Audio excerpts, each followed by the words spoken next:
Hi guys, I'm giving away a Vivo V9 Pro. All you have to do is subscribe to my YouTube channel and follow me on Instagram.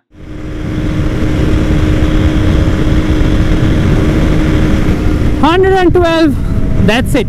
Hi guys and welcome to another vlog. I'm riding these motorcycles, the KTM Duke 125, and as you can see it looks similar to the Duke 200 and the old Duke 390, but obviously it gets different colors. So it gets orange colored wheels, and this is the white color. That is the black color of this motorcycle. And you know what, it might be 125cc, but it retains all the hardware from the Duke 200, which means it gets a trellis frame, upside down forks, and of course these massively wide tires. It also gets aluminium swing arm, steel braided brake lines, front channel ABS. There is no rear channel ABS.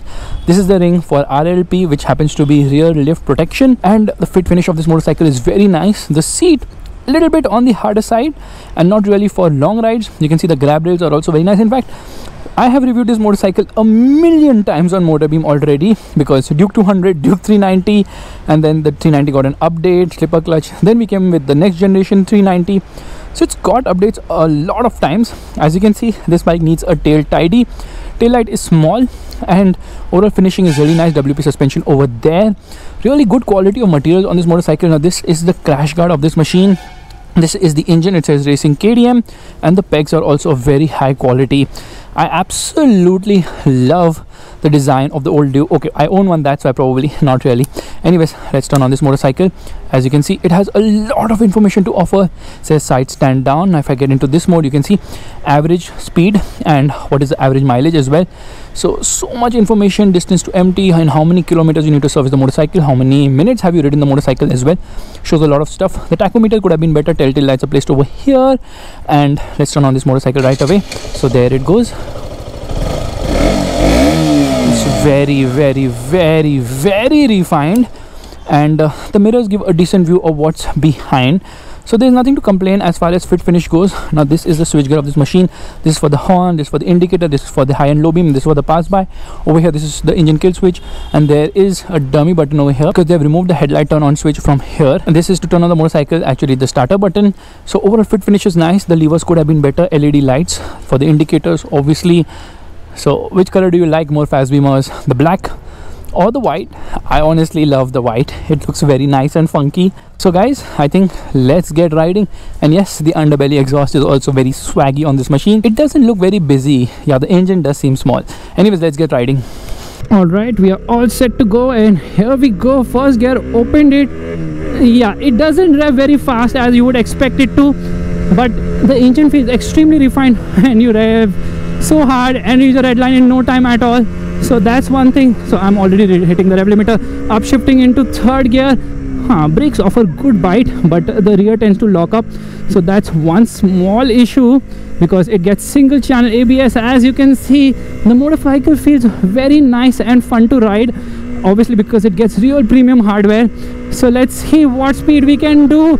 Now you have to really shift up quickly. The good thing is that this 6-speed gearbox offers real slick shifts, and of course the clutch is also on the lighter side. Already hitting the rev limiter, so that's one problem. Now going flat out to get to this straight. So that's largely because this motorcycle, I mean, it tops out very early. Here we are ducking a bit to get more top pep, and almost doing 100. Yeah, now we're doing 100 kilometers per hour. So this motorcycle doesn't have much performance on offer, but it is extremely refined, like very refined. And in terms of braking performance, obviously the ABS works well, but the rear just has a mind of its own at most of the times, and if you get hard onto the brakes. Now let's go through this corner, and I love the feel from this machine. I love the fact it feels so agile and nimble. Now let's see what top speed we can do. Okay, third gear, redlining at 74 kilometers per hour. Now we are into fourth. Come on, Duke. Redlining at 93 in fourth. Now we are in fifth. Crossing 100. 10,000 RPM is where the rev limit is. Now we are in sixth gear. 108.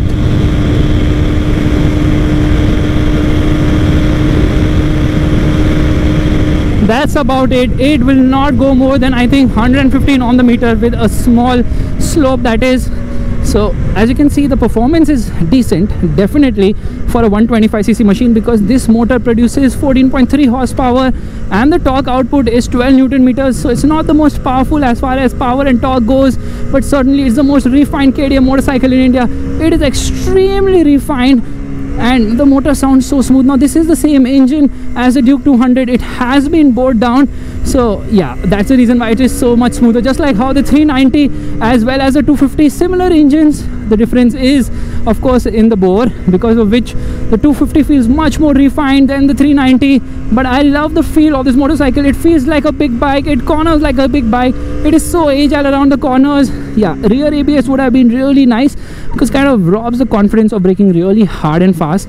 So as you can see, this Duke 125 is a motorcycle which does offer the feel of a big bike, but the engine doesn't really perform as good on an open road. Now in the city it will be a really nice engine, because it will definitely offer a lot of performance in the city for city riding, because you don't have to go flat out. But out on the highway it could have done with more punch for sure. And yeah, before you know it, you are already in the rev limit. And here we go, let's see what we can do. Come on motorcycle, let's see. Now in 493, yet again ducking down for added aero efficiency, but hey, that's about it. Other than that, I mean, it doesn't have much to offer in terms of performance. But hey, if you want performance, you might as well opt for the 250 Duke or the 200. The 200 feels very frantic, this feels very relaxed. It doesn't rev so quickly. Premium bits like the aluminum swing arm definitely works really well. And this is a motorcycle, I mean, it inspires a lot of confidence for you to lean down and, you know, push it around corners. And here we go. So as you can see, let me shut up for a minute and you can hear the engine noise.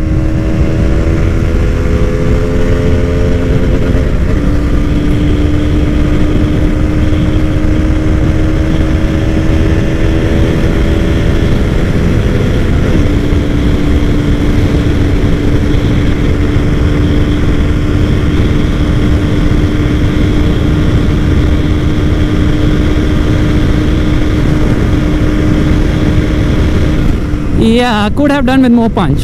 So the Duke 125 is a motorcycle which is a smaller version of the Duke 200 in almost every way. It could have done with more performance for sure, and for this segment, for this price range, people will be attracted to the R15. But honestly, like, the R15 offers a lot of punch. There's no denying the fact that R15 is a very punchy motorcycle. This one is almost always screaming to its red line, because you are almost always putting it in its top end, because you're like, okay, now I am moving, now I'm moving, now I'm not. So that is one issue with this machine. Otherwise, performance is really very good. It is very refined a motorcycle, definitely a motorcycle for city riding, and definitely a motorcycle for college going students who really don't want that extra power, and definitely also the motorcycle for the parents who want their children to ride a small capacity motorcycle. Now instead of a CB Shine, you can convince them, okay, please give me the Duke 125, because obviously it looks like $1 million. Now if it would have got the new Duke 125 design, that would have been epic. But obviously KTM hasn't given it for a reason, and the reason is simple. If they give the design of the Duke 390 to the Duke 125 in India, then who will buy the Duke 200? Nobody, because many people just buy for the design. As you can see, the motor is extremely smooth, doesn't heat up as such, and rev lines very quickly, in the sense that it's not frantic like the Duke 200, but it reaches the rev limiter very fast as such, because you're expecting it to move faster. Somehow the tachometer moves way faster than the speedometer, and it has really premium bits. Aluminum swing arm, upside down forks, 43mm upside down forks. Doesn't get the same forks as the Duke 250 or the Duke 390, which are obviously premium bits. And every time I get into the brakes, I can hear the rear screaming for traction. So this is a nice place to see how stable this motorcycle is around the corners, and it is extremely stable. I mean, it feels so sure-footed around the corners, and definitely punches way above its weight. So certainly a very good motorcycle and extremely impressive as well. But for the price, you obviously expect more performance. However, for those who want to enter the KTM family, the Duke 125 serves as a perfect machine, because obviously once you enjoy the KTM experience, then you want to upgrade to maybe a 200 or 250 or a 390 or the upcoming 790 as well. So guys, this is my review of the KTM Duke 125, a motorcycle which might seem pricey, but definitely is a whole lot of fun around the corners. And if you plan to ride only in the city, well, this is a great bet for you as well. So if you like this video, you know what you have to do. Give it the thumbs up, that's the like button, and also subscribe to the channel. I will see you guys in the next video real soon. Bye bye.